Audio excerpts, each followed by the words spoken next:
아프리카가 폭발했습니다. 더 이상 프랑스의 식민지가 아니다. 150년간 프랑스가 장악했던 모로코 철도. 중국이 100억 달러를 흔들어도 눈 하나 깜짝 안 하던 그들이 갑자기 한국을 선택했습니다. 프랑스 정부는 긴급 대책 회의를 소집했고 중국은 자신들의 일대일로가 왜 실패했는지 분석에 들어갔습니다. 세계 언론들은 일제히 속보를 타전했죠. 도대체 한국이 무슨 카드를 꺼낸 거야? 그런데 진짜 폭탄은 그 다음이었습니다. 모로코의 선택 이후 불과 6개월 만에 아프리카 대륙이 들썩이기 시작했습니다. 세네갈이 먼저 움직였고 이집트가 뒤를 따랐습니다. 나이지리아는 아예 중국과의 계약을 파기하고 한국으로 돌아섰죠. 과연 무슨 일이 있었던 걸까요? 지금부터 그 충격적인 일주일의 기록을 공개합니다. 잠깐 영상 시작 전 지금 어디서 시청하고 계신지 좋아요와 댓글 달아주세요. 안녕하세요. 저는 국제철도협회에서 아프리카 담당 선임 분석가로 일하고 있는 마리안 뒤부아입니다. 한국의 고속철도가 세계 무대에서 주목받기 시작한 건 최근의 일이죠. 저는 2025년 초 모로코 카사블랑카에서 열린 국제철도 컨퍼런스에서 이 놀라운 변화의 증인이 되었습니다. 북아프리카의 진주라 불리는 카사블랑카의 2월은 따뜻했습니다. 하얀 건물들이 대서양의 푸른 물결과 어우러진 이 도시는 과거와 미래가 공존하는 곳이었죠. 저는 컨퍼런스 센터로 향하는 택시 안에서 창밖을 바라보며 깊은 생각에 잠겼습니다. 2018년 프랑스 알스톰이 건설한 탕헤르 카사블랑카 고속철도는 아프리카 대륙 최초의 고속철도로 개통되었고 이제 모로코는 카사블랑카에서 마라케시까지 이어지는 두 번째 구간의 파트너를 찾고 있었습니다. 컨퍼런스장에 들어서자 익숙한 얼굴들이 보였습니다. 프랑스, 중국, 일본, 독일의 대표단들이 이미 자리를 잡고 있었죠. 그런데 이번엔 새로운 참가자가 있었습니다. 바로 한국 대표단이었습니다. 제자리를 찾아 앉으려는 순간 누군가가 제 어깨를 두드렸습니다. 돌아보니 프랑스 알스톰의 수석 부사장 앙리 르그랑이 서 있었죠. 60대 중반의 이 남자는 은발에 날카로운 눈매를 가진 전형적인 프랑스 엘리트였습니다. 그가 프랑스어로 인사를 건넸습니다. 마리안, 오랜만이네. 여전히 아프리카에서 일하고 있군. 그의 목소리엔 묘한 비아냥이 섞여 있었죠. 저도 프랑스어로 대답했습니다. 네, 앙리. 저는 여전히 제 일을 하고 있어요. 앙리는 컨퍼런스장을 둘러보며 한숨을 쉬었습니다. 요즘 아시아 국가들이 아프리카에 관심이 많더군. 특히 중국과. 그는 잠시 멈췄다가 한국 대표단을 가리켰습니다. 저 극동의 작은 나라까지 말이야. 하지만 아프리카는 역사적으로 프랑스의 영역이었지. 우리가 철도를 놓고 도시를 건설했어. 2018년 알보라크 개통도 우리 덕분 아닌가. 저는 그의 시대착 오적인 발언에 불편함을 느꼈지만 침묵을 지켰습니다. 앙리는 계속해서 말했죠. 모로코는 우리를 필요로 해. 중국인들은 부채 함정만 만들고 일본은 너무 비싸. 한국? 그들이 뭘 할 수 있겠나? 개회식이 시작되자 앙리는 자리로 돌아갔습니다. 모로코 교통부 장관이 연단에 올라 환영사를 시작했죠.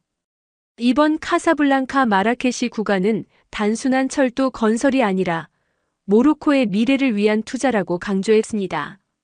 첫날 발표는 각국의 기술력을 소개하는 시간이었습니다. 프랑스는 검증된 TGV 기술과 알보라크의 성공 사례를 강조했고 중국은 막대한 자금력과 빠른 건설 속도를 내세웠죠. 일본은 신칸센의 안전성과 정시성을 자랑했습니다. 그런데 한국의 발표는 달랐습니다. 젊은 여성 프로젝트 매니저가 단상에 올랐는데 그녀는 기술 이전과 현지 인력 양성을 가장 먼저 언급했죠. 우리는 단순히 철도를 건설하는 것이 아니라 모로코가 스스로 철도 기술을 보유하고 발전시킬 수 있도록 돕고자 합니다. 저는 그녀의 얼굴을 자세히 보았습니다. 어디선가 본 듯한 느낌이 들었죠. 발표가 끝난 후 쉬는 시간에 그녀가 저에게 다가왔습니다. 마리안 언니, 정말 오랜만이에요. 저 하은이에요, 박하은. 순간 저는 놀라움을 감출 수 없었습니다. 소르본 대학 시절 룸메이트였던 하은이 이제 한국 현대로템의 프로젝트 매니저가 되어 있었던 거죠. 우리는 반갑게 포옹했습니다. 하은아, 정말 몰라보겠네. 언제 철도 쪽으로 진로를 바꿨어? 하은은 밝게 웃으며 대답했습니다. 한국에 돌아가서 현대로템에 입사했어요. 언니가 항상 철도 이야기를 하던 게 영향을 줬나 봐요. 우리는 커피를 마시며 그동안의 이야기를 나눴습니다. 하은은 한국이 어떻게 프랑스의 TGV 기술을 도입한 후 독자적인 기술로 발전시켰는지 설명했죠.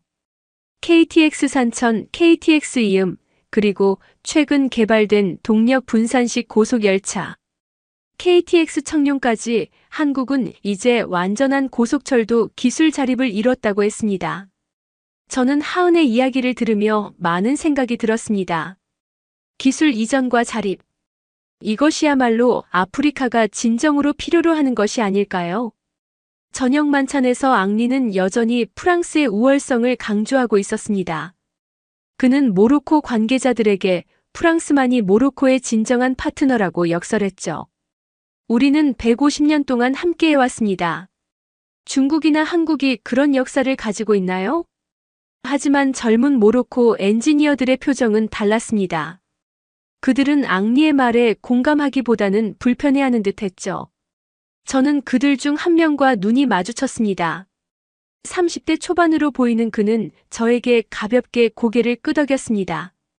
첫날 일정이 끝나고 호텔로 돌아온 저는 창밖의 카사블랑카 야경을 바라보며 생각에 잠겼습니다. 이번 컨퍼런스가 단순한 비즈니스 경쟁이 아니라 아프리카의 미래를 결정하는 중요한 전환점이 될 수도 있겠다는 예감이 들었죠. 그리고 제가 그 중심에 서 있다는 사실이 조금은 두렵기도 했습니다. 둘째 날 아침, 저는 일찍 일어나 호텔 테라스에서 아침을 먹었습니다. 대서양에서 불어오는 바람이 상쾌했죠. 그런데 갑자기 10년 전의 기억이 밀려왔습니다. 아버지의 마지막 전화가 떠올랐죠. 아버지는 캐나다 철도청의 엔지니어였습니다. 2015년 여름 아프리카 기술 지원 프로그램의 일환으로 세네갈에 파견되었죠. 프랑스제 노후 열차의 정비 시스템을 점검하는 임무였습니다. 마리안, 이 열차들은 생각보다 상태가 안 좋아. 프랑스는 구형 모델을 아프리카에 떠넘기고 있어. 그게 아버지가 제게 마지막으로 한 말이었습니다. 사흘 후 아버지가 탄 열차가 다카르 근교에서 탈선했습니다. 브레이크 시스템 오작동이 원인이었죠.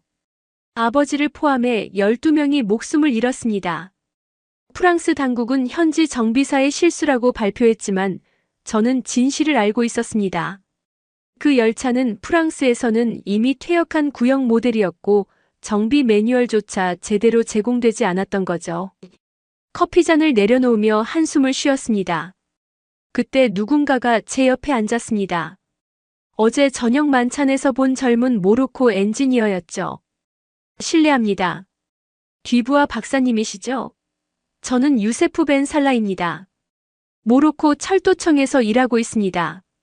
저는 고개를 끄덕였습니다. 네, 맞습니다. 무슨 일이신가요?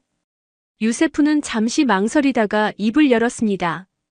어제 발표들을 들으셨죠? 솔직히 말씀드리면 저희 젊은 엔지니어들은 답답함을 느끼고 있습니다.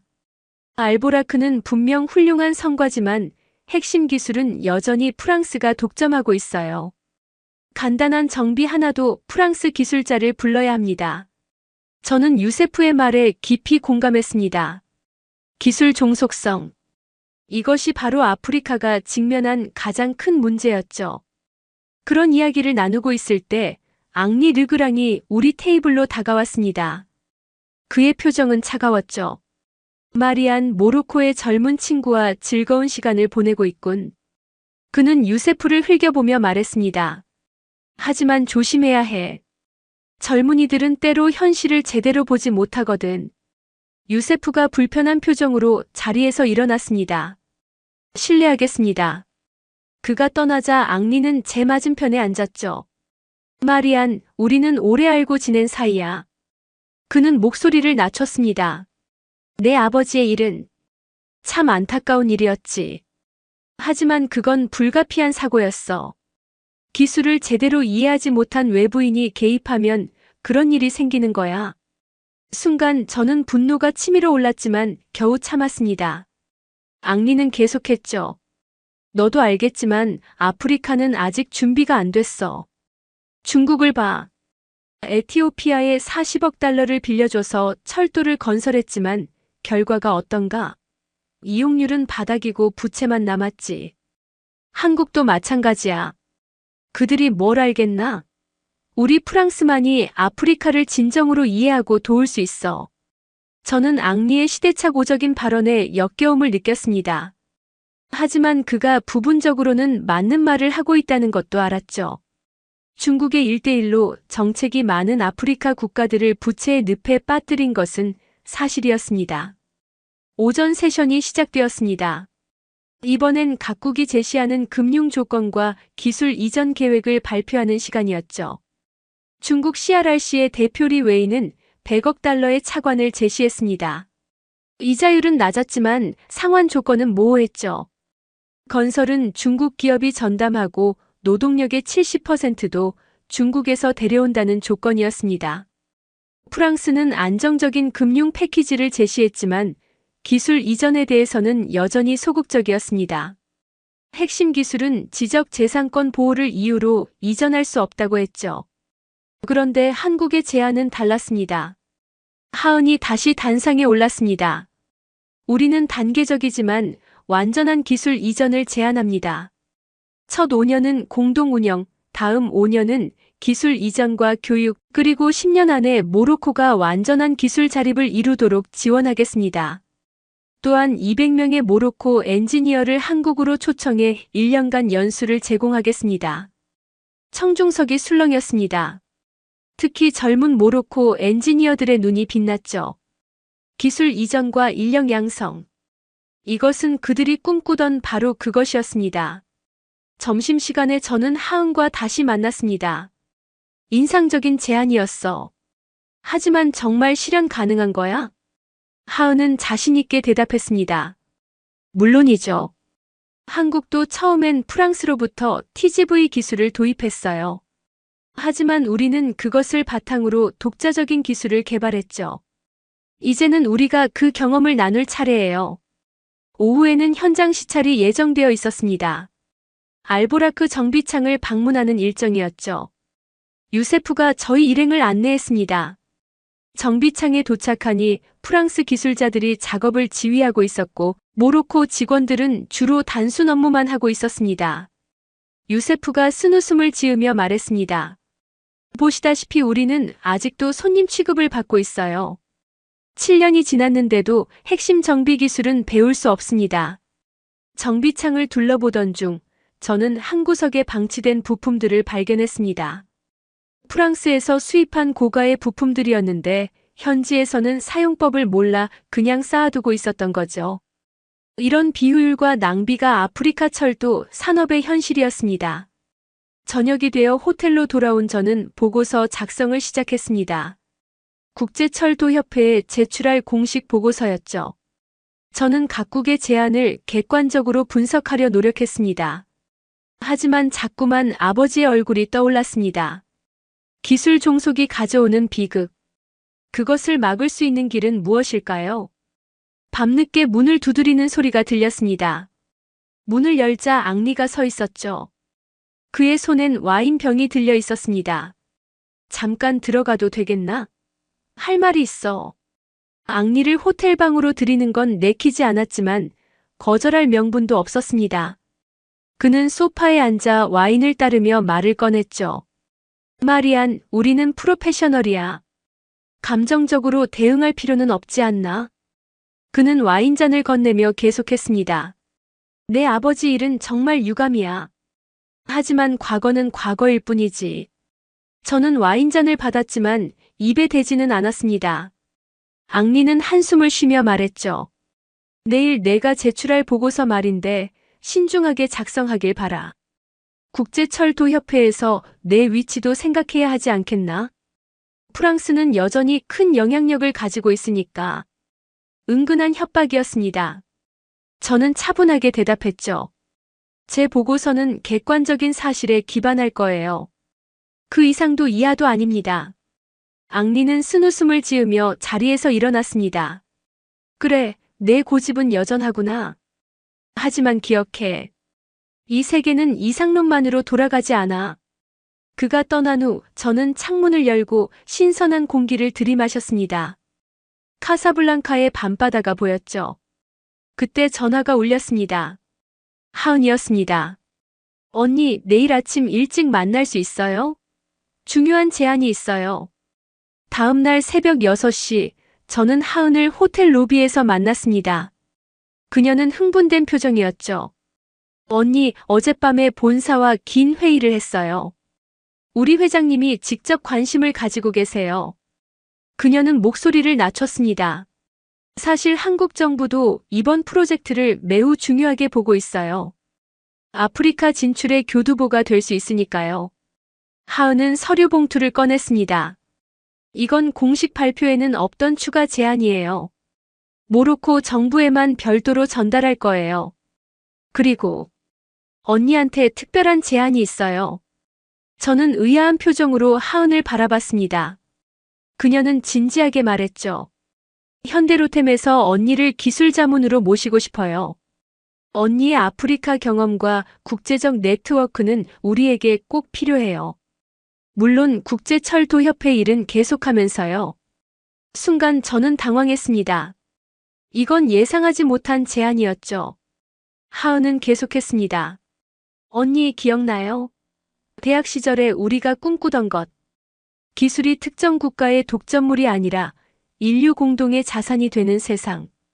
이제 그걸 실현할 기회예요. 아침 식사를 하며 우리는 더 깊은 이야기를 나눴습니다. 하은은 한국이 어떻게 기술 독립을 이뤘는지 자세히 설명했죠. 처음 TGV 기술을 도입했을 때 프랑스는 핵심 기술을 블랙박스로 제공했어요. 하지만 우리 엔지니어들은 포기하지 않았죠. 리버스 엔지니어링도 하고 독자적인 연구개발도 병행했어요. 10년이 걸렸지만 결국 우리만의 기술을 만들어냈습니다. 그 과정이 쉽지 않았겠네요.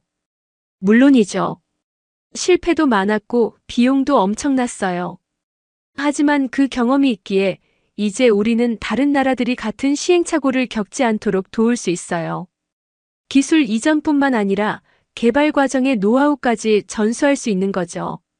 오전 세션은 각국의 안전 시스템과 운영 계획 발표였습니다. 중국은 자국의 방대한 고속철도 네트워크 운영 경험을 강조했고, 일본은 50년 넘게 무사고를 자랑하는 신칸센의 안전성을 내세웠죠. 그런데 한국의 발표에서 흥미로운 대목이 있었습니다. 그들은 모로코 청년 창업 지원 프로그램을 제안했죠. 철도 관련 부품이나 소프트웨어를 개발하는 현지 스타트업을 지원하겠다는 거였습니다. 유세프가 제 옆으로 다가왔습니다. 믿기 어려운 제안이에요. 진짜 이런 게 가능할까요? 저는 그의 열정적인 눈빛을 보며 대답했습니다. 기술 이전은 단순히 하드웨어를 전달하는 게 아니에요. 그 기술을 이해하고 개선할 수 있는 능력을 기르는 거죠. 한국의 제안은 바로 그 점을 이해하고 있는 것 같아요. 점심시간에 뜻밖의 만남이 있었습니다. 중국 대표단의 리 웨이가 저를 찾아왔죠. 그는 유창한 영어로 말했습니다. 뒤부아 박사님, 중국의 제안에 대해 어떻게 생각하시는지 궁금합니다. 우리는 막대한 자금과 빠른 건설을 보장할 수 있어요. 저는 신중하게 대답했습니다. 인상적인 제안입니다. 하지만 에티오피아나 케냐의 사례를 보면 재정적 지속 가능성에 대한 우려가 있는 것도 사실이죠. 리 웨이는 잠시 침묵하다가 말했습니다. 우리도 과거의 실수에서 배웠습니다. 이번엔 다를 거예요. 더 유연한 조건을 제시할 용의가 있습니다. 그의 말에는 진정성이 느껴졌습니다. 중국도 변화하고 있는 것일까요? 하지만 여전히 기술 이전에 대한 언급은 없었죠. 오후에는 특별 세션이 있었습니다. 모로코 국왕의 특사가 참석해 모로코의 비전을 발표했죠. 2030년까지 북아프리카의 교통 허브가 되겠다는 야심찬 계획이었습니다. 단순히 철도를 건설하는 것이 아니라 관련 산업 전체를 육성하겠다는 의지가 담겨 있었습니다. 특사의 발표가 끝난 후 갑자기 앙리가 발언권을 요청했습니다. 그는 단상에 올라가 열변을 토했죠. 존경하는 모로코 정부 관계자 여러분, 프랑스와 모로코의 관계는 특별합니다. 우리는 단순한 비즈니스 파트너가 아니라 역사적 동반자입니다. 새로운 제안들에 현혹되지 마십시오. 검증되지 않은 약속보다는 이미 증명된 파트너십이 중요합니다. 그의 연설은 감정적이었고 어떤 면에서는 구시대적이었습니다. 젊은 모로코 관계자들의 표정이 점점 어두워지는 게 보였죠. 저녁 시간, 저는 보고서를 마무리하고 있었습니다. 각국의 제안을 객관적으로 분석하면서도 모로코의 장기적 이익을 고려한 평가를 담으려 노력했죠. 그때 유세프가 찾아왔습니다. 박사님, 내일이 마지막 날이죠. 모로코 정부는 조만간 결정을 내릴 거예요. 그는 잠시 망설이다가 말했습니다. 사실 저희 젊은 엔지니어들 사이에서는 이미 의견이 모아지고 있어요. 기술 독립의 길을 제시하는 나라와 함께하고 싶다고요. 저는 유세프의 열정에 미소를 지었습니다. 하지만 결정은 정부가 하는 거예요. 경제적, 정치적 고려사항이 많을 테니까요. 그날 밤 저는 오래 고민했습니다. 하은의 제안도 앙리의 압박도 그리고 무엇보다 아프리카의 미래에 대한 책임감이 저를 무겁게 눌렀죠. 하지만 한 가지는 분명했습니다. 이번 선택이 모로코뿐만 아니라 아프리카 전체의 미래에 영향을 미칠 거라는 사실이었습니다. 마지막 날 아침, 모로코 철도청은 특별한 일정을 준비했습니다. 알보라크 운영 현황을 직접 확인하는 현장 방문이었죠. 카사블랑카에서 라바트까지 실제 고속열차를 타고 이동하며 운영 시스템을 살펴보는 프로그램이었습니다. 열차에 오르자 유세프가 저를 특별실로 안내했습니다. 각국 대표단이 함께 탑승했는데 흥미롭게도 좌석 배치가 의미심장했죠. 저는 하은과 나란히 앉게 되었고 맞은편엔 앙리와 리 웨이가 자리했습니다. 열차가 출발하자 유세프가 설명을 시작했습니다. 알보라크는 최고 시속 320km로 운행됩니다. 덕분에 탕헤르에서 카사블랑카까지 2시간 10분이면 도착하죠. 예전엔 5시간이 걸렸습니다. 인상적인 성과였습니다.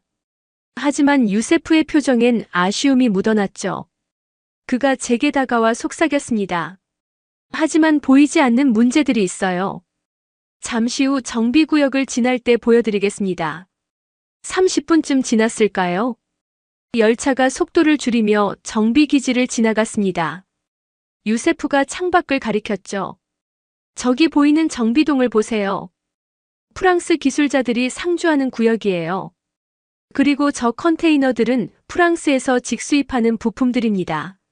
하나하나가 엄청난 비용이죠. 앙리가 끼어들었습니다. 그건 최고 수준의 안전을 보장하기 위해서야. 정품이 아닌 부품을 쓰면 어떤 일이 일어나는지 알잖나. 유세프가 조심스럽게 반박했습니다. 하지만 간단한 부품조차 현지에서 생산할 수 없다는 게 문제 아닐까요? 7년이 지났는데도요. 리 웨이가 개입했습니다. 중국은 현지 생산 공장 건설을 제안에 포함시켰습니다. 물론 초기엔 중국 기술자들이 운영하겠지만요. 하은이 조용히 말했습니다. 한국은 현지 기업과의 합작 생산을 제안했어요. 처음엔 조립부터 시작해서 점차 핵심 부품까지 생산할 수 있도록 기술을 이전하는 거죠. 라바트역에 도착한 후 우리는 모로코 철도청 본부로 이동했습니다. 그곳에서 충격적인 자료를 보게 되었죠. 유세프가 준비한 운영 비용 분석이었습니다. 이걸 보세요. 유세프가 차트를 가리켰습니다. 알보라크 운영 비용의 40%가 프랑스 기술자, 인건비와 부품 수입에 들어갑니다. 이대로라면 10년 후엔 건설 비용만큼을 정비에 쓰게 될 거예요. 앙리의 얼굴이 붉어졌습니다. 그건 왜곡된 해석이야. 고속철도는 고도의 기술이 필요해. 아무나 할 수 있는 게 아니라고. 그때 한 명의 나이든 모로코 엔지니어가 들어왔습니다. 그는 자신을 무스타파 엘하드리라고 소개했죠. 30년간 모로코 철도에서 일한 베테랑이었습니다. 저는 프랑스에서 철도 기술을 배웠습니다. 그는 차분히 말했습니다. 80년대예요. 그때도 프랑스는 핵심 기술은 가르쳐주지 않았죠. 40년이 지난 지금도 마찬가지입니다. 이게 진정한 파트너십일까요? 무스타파는 낡은 서류철을 꺼냈습니다. 이건 90년대 한국 엔지니어들이 모로코를 방문했을 때 남긴 보고서예요. 당시 그들은 우리와 비슷한 처지였죠. 프랑스로부터 TGV 기술을 도입하려 했지만 많은 제약이 있었습니다. 하지만 지금 그들은 독자 기술을 가지고 있죠. 점심 식사 때 저는 에티오피아 철도 사례를 자세히 조사한 자료를 검토했습니다. 중국이 건설한 아디스아바바 지부티 철도는 40억 달러가 투입되었지만 전력 부족과 운영 미숙으로 제대로 운행되지 못하고 있었죠. 더 큰 문제는 대부분의 수익이 차관 상원에 쓰인다는 점이었습니다. 리웨이가 제게 다가왔습니다. 에티오피아 사례는 우리도 인정하는 실패였어요. 하지만 그것에서 배웠습니다. 모로코는 다를 거예요. 어떻게 다르다는 건가요? 우리는 이제 현지 인력 양성의 중요성을 알고 있습니다. 중국 정부도 방침을 바꿨어요. 일방적인 건설이 아닌 상생의 모델을 추구하고 있습니다. 그의 말에는 진정성이 있었지만 구체적인 계획은 여전히 모호했습니다. 오후에는 모로코의 젊은 엔지니어들과의 간담회가 있었습니다. 20명 정도의 청년들이 모였는데 그들의 질문은 매우 구체적이고 기술적이었죠. 한 여성 엔지니어가 물었습니다. 한국은 정말로 신호 시스템의 소스 코드까지 공개할 의향이 있나요? 하은이 대답했습니다. 단계적으로요. 처음엔 운영 방법을, 그 다음엔 유지 보수를, 마지막엔 시스템 설계까지 전수할 계획입니다. 물론 시간이 걸리겠지만 그게 진정한 기술 이전이라고 믿습니다. 또 다른 엔지니어가 질문했습니다. 프랑스는 즉시 운영 가능한 완성된 시스템을 제공한다고 하는데 그게 더 효율적이지 않을까요? 무스타파가 끼어들었습니다. 즉시 운영 가능하다는 건 영원히 그들에게 의존해야 한다는 뜻이기도 합니다. 물고기를 주는 것과 물고기 잡는 법을 가르치는 것의 차이죠. 간담회가 끝난 후 유세프가 저를 따로 불렀습니다. 박사님, 제가 보여드리고 싶은 게 하나 더 있어요. 그가 안내한 곳은 카사블랑카 외곽의 작은 공장이었습니다. 모로코 현지 기업이 철도 부품을 만들려고 시도하는 곳이었죠. 여기서 우리는 알보라크용 간단한 부품을 만들려고 했어요. 브레이크 패드 같은 거죠. 하지만 프랑스 측은 안전 규격을 이유로 승인하지 않았습니다. 시험 기회조차 주지 않았어요. 공장 사장인 카림이 설명했습니다. 우리도 국제 규격에 맞춰 생산할 능력이 있어요. 하지만 인증을 받으려면 프랑스 기관을 통해야 하고 그들은 항상 이유를 들어 거부합니다. 돌아오는 길에 저는 많은 생각을 했습니다. 기술 종속의 굴레. 그것은 단순한 경제 문제가 아니었죠. 한 나라의 자존심과 미래가 걸린 문제였습니다. 저녁 호텔로 돌아온 저는 최종 보고서를 작성하기 시작했습니다. 오늘 본 것들, 들은 이야기들을 종합해야 했죠. 그때 문득 10년 전 아버지가 남긴 일기장의 한 구절이 떠올랐습니다. 진정한 발전은 기술을 소유하는 것이 아니라 이해하는 것에서 시작된다. 아프리카가 필요한 건 최신 기술이 아니라 그 기술을 자신들의 것으로 만들 수 있는 기회다. 아버지의 통찰이 오늘따라 더욱 생생하게 다가왔습니다. 최종 프레젠테이션을 하루 앞둔 밤, 카사블랑카에는 대서양에서 불어온 강한 바람이 몰아쳤습니다. 호텔 창문이 덜컹거리는 소리를 들으며 저는 마지막으로 보고서를 검토하고 있었죠. 그때 급하게 문을 두드리는 소리가 들렸습니다. 문을 열자 유세프가 창백한 얼굴로 서 있었습니다. 박사님, 큰일이 났어요. 누군가가 박사님의 보고서 초안을 조작해서 모로코 언론에 흘렸습니다. 그는 태블릿을 보여줬죠. 내용이 완전히 왜곡되어 있었습니다. 기사의 제목은 충격적이었습니다. 국제철도협회 분석관, 한국 업체로부터 뇌물수수 의혹. 제가 하은의 회사로부터 거액의 자물료를 받기로 했다는 거짓 내용이었죠. 저는 즉시 하은에게 연락했습니다. 그녀도 이미 알고 있었죠. 언니, 이건 명백한 음해예요. 우리 법무팀이 벌써 대응에 나섰어요. 그녀의 목소리는 침착했지만 분노가 느껴졌습니다.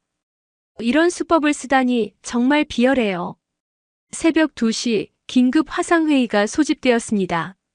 국제철도협회 본부, 한국현대로템, 그리고 모로코 철도청 관계자들이 참여했죠. 본부의 사무총장이 말했습니다. 마리안, 이 보도가 사실이 아니라는 건 우리 모두 알고 있어. 하지만 언론에 이미 퍼진 이상 공식적인 해명이 필요하오. 저는 차분하게 상황을 설명했습니다. 제가 받은 제안은 있었지만 그것은 이번 입찰과는 무관한 미래의 자문 계약이었고 저는 아직 어떤 결정도 내리지 않았습니다. 제 보고서는 오직 객관적 사실에만 기반하고 있습니다. 새벽 4시 뜻밖의 방문객이 있었습니다. 모로코 왕실 보좌관이었죠. 그는 정중하게 말했습니다. 국왕 폐하께서 박사님을 내일 아침 7시에 뵙고 싶어 하십니다. 프레젠테이션 전에 잠시 시간을 내주실 수 있을까요? 저는 당황했지만 거절할 수 없었습니다. 왕실의 갑작스러운 개입이 무엇을 의미하는지 알 수 없었죠. 아침 6시 저는 왕궁으로 향했습니다. 호의를 받으며 들어간 접견실은 모로코 전통과 현대가 조화를 이룬 아름다운 공간이었습니다. 국왕 모하메드 6세가 들어왔을 때 저는 놀라움을 감출 수 없었습니다. 그는 제가 예상했던 것보다 훨씬 젊고 개방적인 인상이었죠. 뒤부하 박사님, 어젯밤 소동에 대해 들었습니다. 그가 유창한 프랑스어로 말했습니다. 매우 유감스러운 일이죠. 하지만 제가 박사님을 찾은 이유는 다른 데 있습니다. 국왕은 잠시 멈췄다가 계속했습니다. 20년 전 저는 파리에서 유학 중이었습니다. 어느 날 밤 극우주의자들에게 공격을 받았죠. 그때 한 분이 저를 구해주셨습니다. 캐나다에서 온 철도 엔지니어였죠. 저는 숨이 멎는 듯 했습니다. 설마. 네, 맞습니다. 그분이 바로 당신의 아버지였어요. 그는 온화한 미소를 지었습니다. 장 뒤부하 씨는 그날 이후로도 제게 많은 조언을 해주셨죠. 기술의 민주화, 지식의 공유에 대한 그분의 신념은 제게 깊은 영향을 미쳤습니다. 눈물이 차올랐지만 저는 겨우 참았습니다. 국왕은 계속했죠. 당신의 보고서를 미리 읽어봤습니다. 조작되지 않은 원본 말입니다. 매우 공정하고 통찰력 있는 분석이더군요. 특히 기술 자립에 대한 부분이 인상적이었습니다. 감사합니다, 폐하.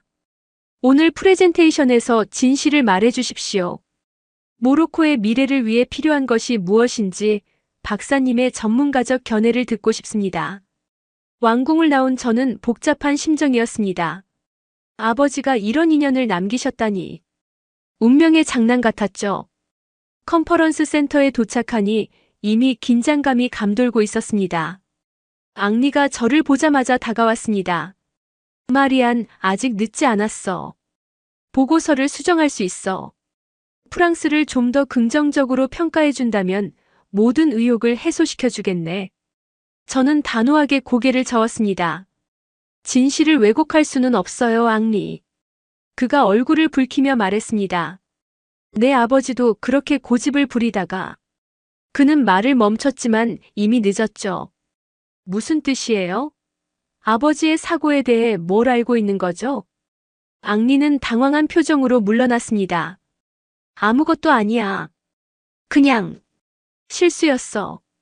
하지만 저는 그의 눈에서 숨겨진 진실을 읽을 수 있었습니다. 아버지의 죽음에 뭔가 더 있었던 거죠.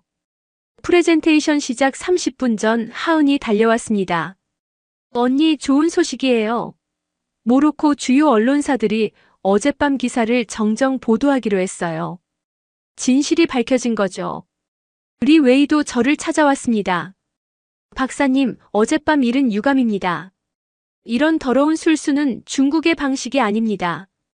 공정한 경쟁을 하고 싶었는데 각국 대표단이 대강당에 모이기 시작했습니다.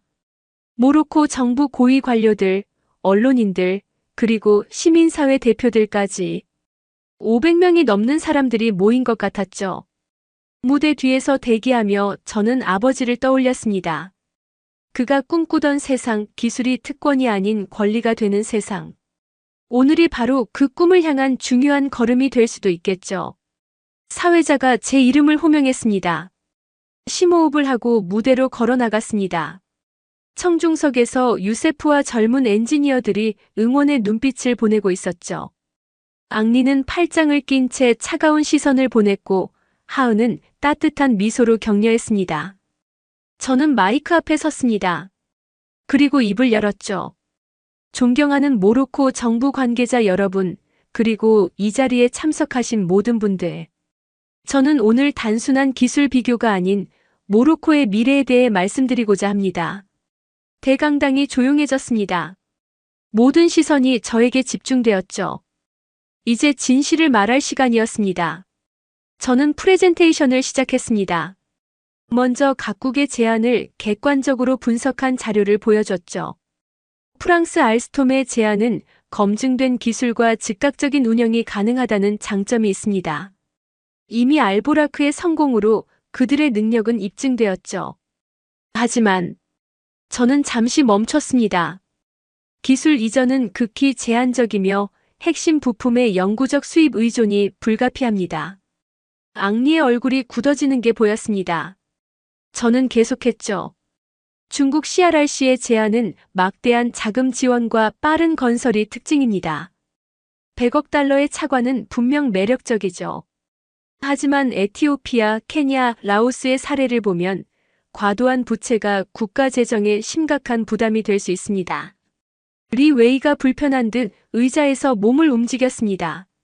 일본의 신칸센 기술은 세계 최고 수준의 안전성을 자랑합니다.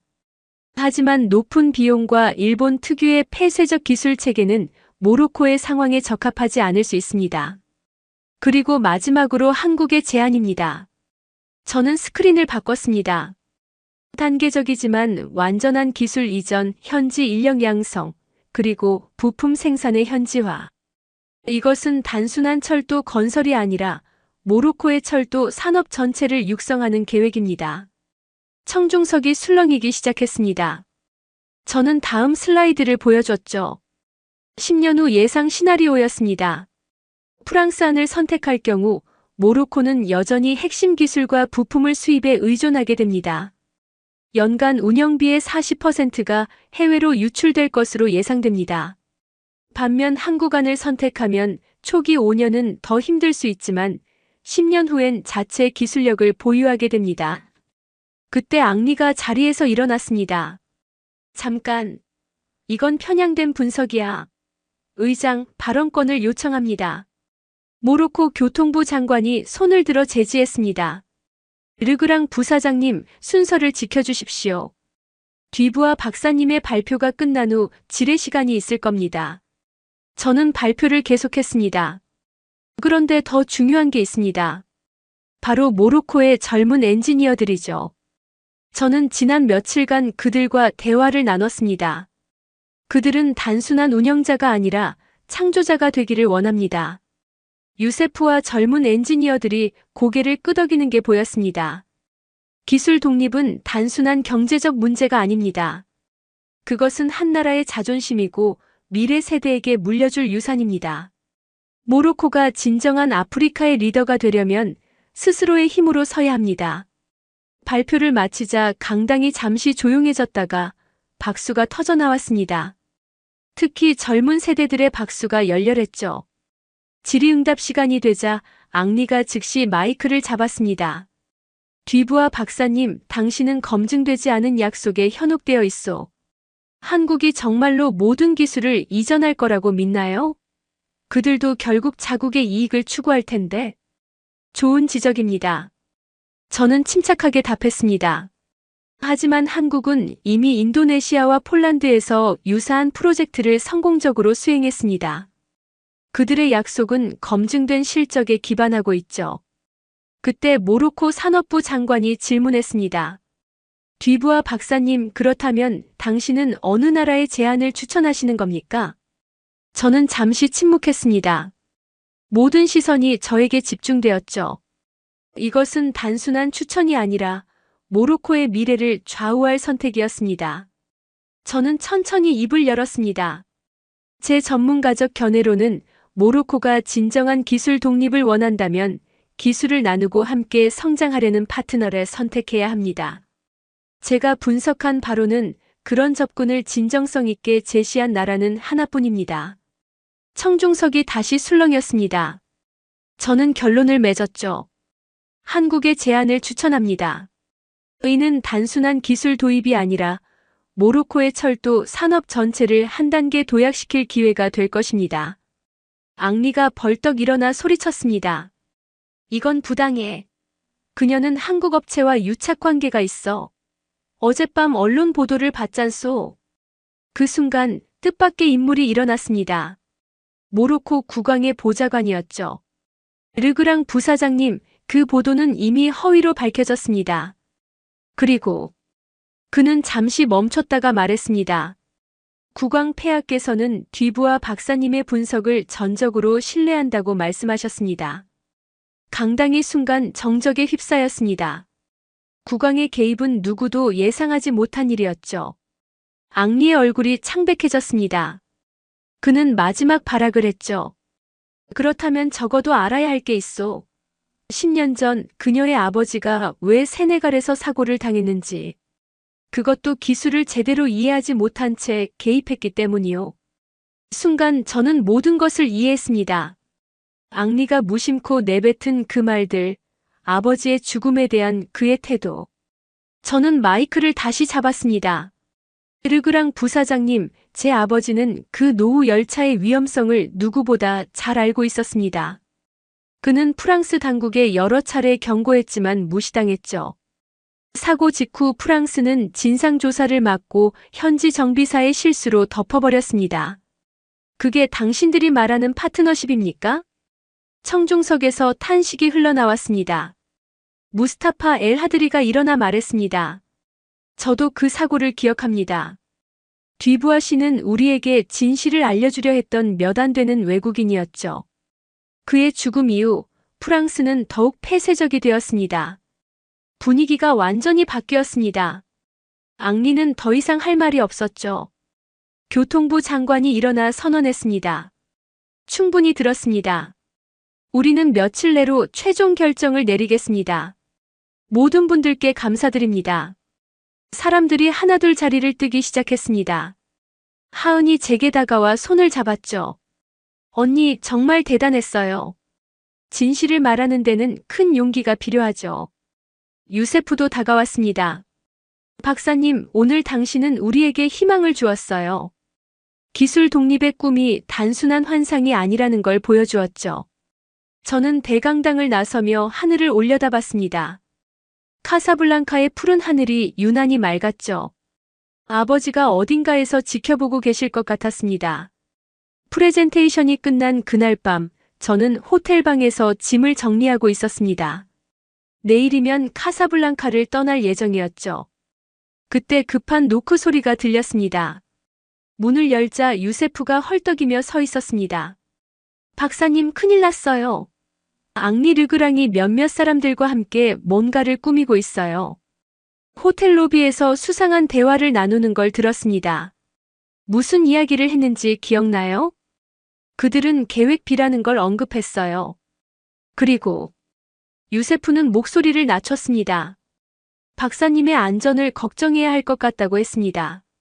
순간 등골이 서늘해졌지만 저는 침착함을 유지하려 노력했습니다. 유세프, 먼저 하은과 다른 사람들에게 연락해 주세요.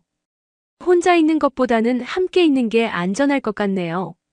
30분 후 호텔 라운지에 하은, 리 웨이, 그리고 놀랍게도 무스타파까지 모였습니다. 무스타파가 먼저 입을 열었습니다. 사실 저도 이상한 움직임을 감지했어요. 프랑스 대사관에서 긴급 연락이 오가고 있다는 정보를 입수했죠. 리 웨이가 덧붙였습니다. 저희 쪽에서도 들은 바가 있습니다. 앙리가 모로코 정부의 일부 보수파들과 접촉하고 있다고요. 아마도 결정을 뒤집으려는 시도인 것 같습니다. 그때 하은의 전화가 울렸습니다. 그녀는 잠시 통화를 한 후 놀란 표정으로 돌아왔죠. 방금 본사에서 연락이 왔어요. 한국 대사관에서 경고 메시지를 보냈대요. 오늘 밤 조심하라고.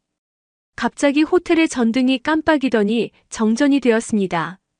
비상등만 희미하게 켜진 상황에서 누군가의 발소리가 들려왔죠. 다들 조용히. 무스타파가 속삭였습니다. 그런데 놀랍게도 다가온 것은 위협적인 인물들이 아니었습니다. 10명 남짓한 젊은 모로코 엔지니어들이었죠.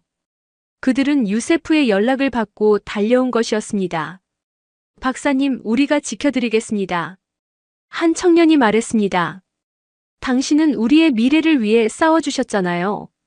전기가 다시 들어왔을 때 우리는 더 큰 놀라움을 맞이했습니다. 호텔 로비에 모로코 왕실 경호대가 도착해 있었던 거죠.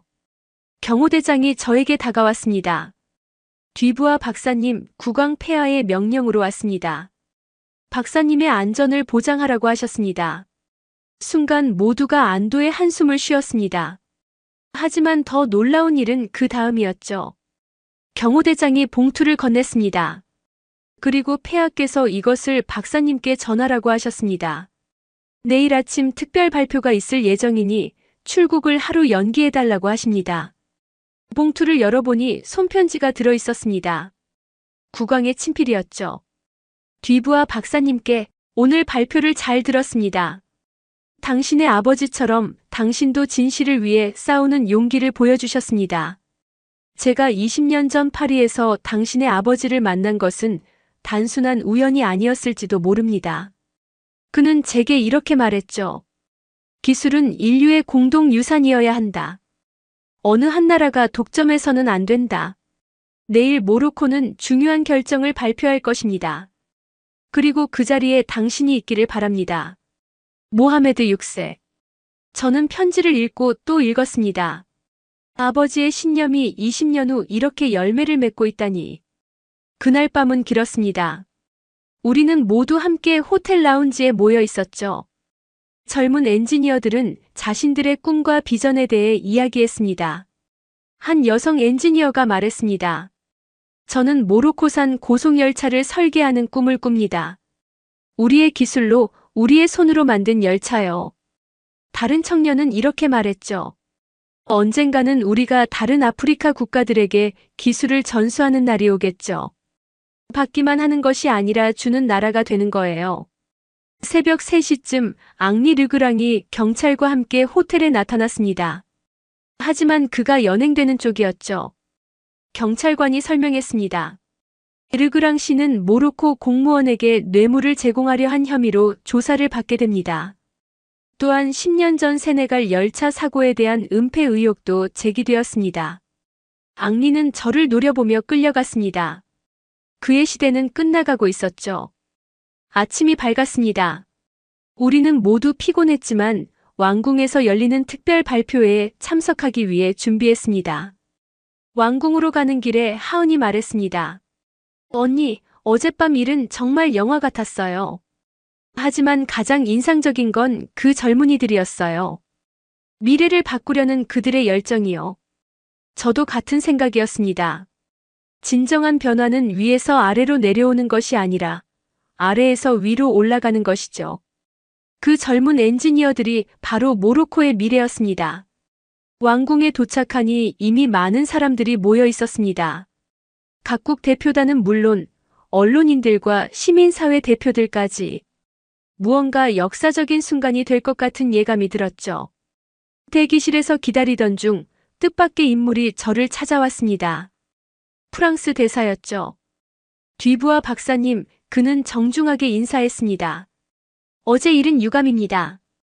앙리 르그랑의 행동은 프랑스 정부의 입장과는 무관합니다. 우리도 새로운 시대에는 새로운 접근이 필요하다는 것을 알고 있습니다. 변화의 바람은 프랑스에도 불고 있는 것 같았습니다. 드디어 발표회가 시작되었습니다. 모로코 국왕이 직접 참석한 가운데 교통부 장관이 연단에 섰죠. 모두가 숨을 죽이고 그의 입을 주시했습니다. 교통부 장관이 입을 열었습니다. 모로코 왕국은 카사블랑카 마라케시 고속철도 사업의 파트너로. 그는 잠시 멈추고 청중을 둘러봤습니다. 대한민국을 선정했음을 발표합니다. 순간 왕궁 대강당이 박수와 환호로 가득 찼습니다. 특히 젊은 엔지니어들의 기쁨은 이루 말할 수 없었죠. 유세프는 눈물을 글썽이며 동료들과 포옹했습니다. 장관은 계속했습니다. 이번 결정은 단순한 기술 도입이 아닙니다. 모로코의 철도 산업 전체를 혁신하는 시작점이 될 것입니다. 한국은 완전한 기술 이전을 약속했고 200명의 우리 엔지니어들이 한국에서 1년간 연수를 받게 됩니다. 그때 국왕이 직접 연단으로 나왔습니다. 청중은 즉시 조용해졌죠. 오늘은 모로코에게 역사적인 날입니다. 국왕이 말했습니다. 우리는 더 이상 기술의 수혜자가 아닌 기술의 주인이 되는 길을 선택했습니다.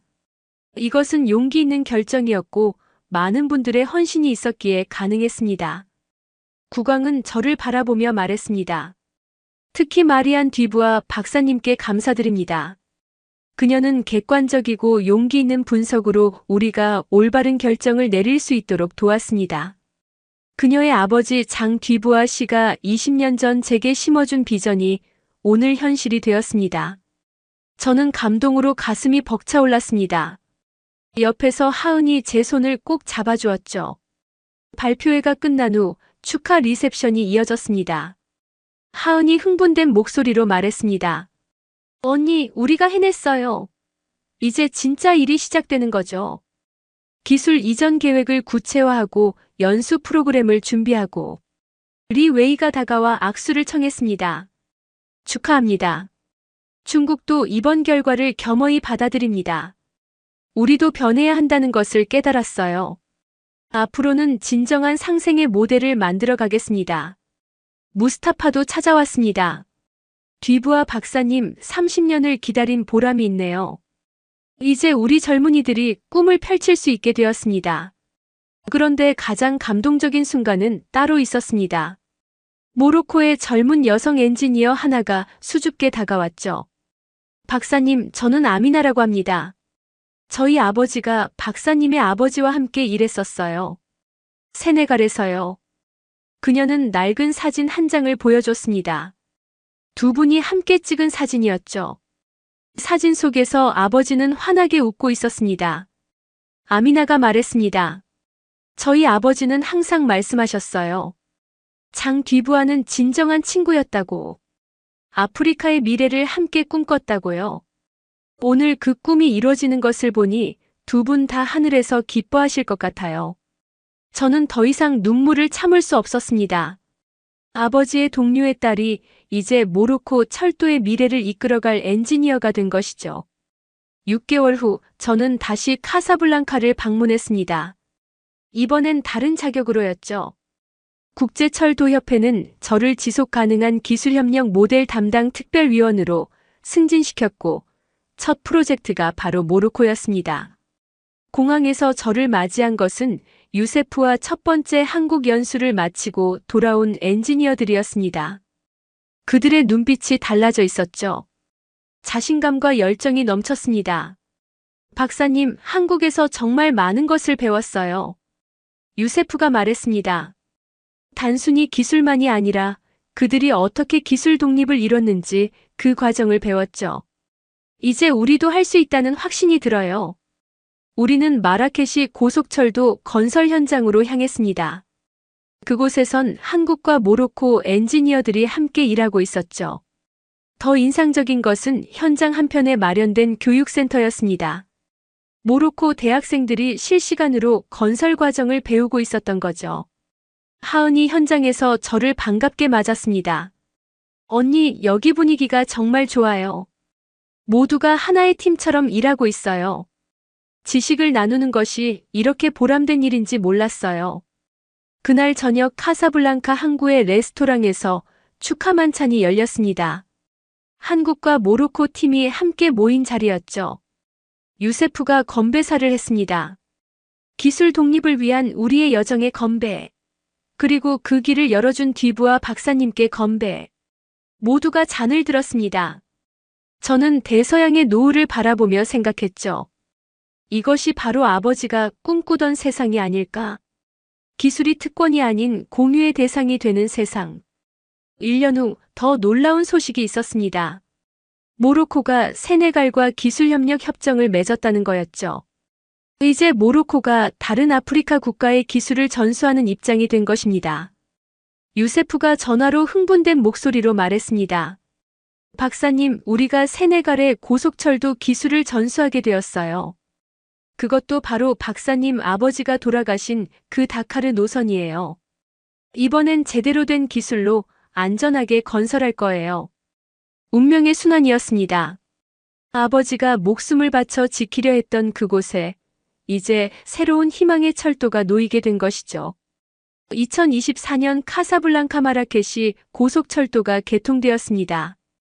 개통식에는 모로코 국왕과 한국 대통령이 참석했죠. 하지만 진정한 주인공은 모로코 엔지니어들이었습니다. 그들이 직접 시운전을 하고 기술을 설명했습니다. 아미나가 자랑스럽게 말했습니다. 이 열차의 핵심 부품 중 30%는 이미 모로코에서 생산하고 있습니다. 5년 안에 70%까지 늘릴 계획이에요. 개통식이 끝난 후 저는 첫 번째 정식 운행 열차에 올랐습니다. 카사블랑카에서 마라케시까지 옛 대상들이 며칠을 걸어가던 길을 이제 1시간 반 만에 갈 수 있게 되었죠. 창밖으로 아틀라스 산맥이 보였습니다. 붉은 사막과 푸른 하늘, 그리고 그 사이를 가르는 은빛 레일. 그것은 단순한 철길이 아니라 미래로 가는 길이었습니다. 옆자리에 앉은 하은이 말했습니다. 언니, 이제 시작이에요. 다음은 이집트, 그 다음은 나이지리아. 아프리카 전체가 하나의 철도망으로 연결되는 그날까지요. 저는 미소를 지었습니다. 내 아버지의 꿈이 이제 현실이 되고 있어요. 기술이 나눔이 되고 나눔이 성장이 되는 세상. 우리가 만들어가고 있는 거예요. 열차는 아틀라스 산맥을 향해 달려갔습니다. 모로코의 젊은 기관사가 운전하는 이 열차처럼 아프리카의 미래도 이제 그들 자신의 손에 달려 있었습니다. 그리고 그것이 바로 진정한 독립이었죠.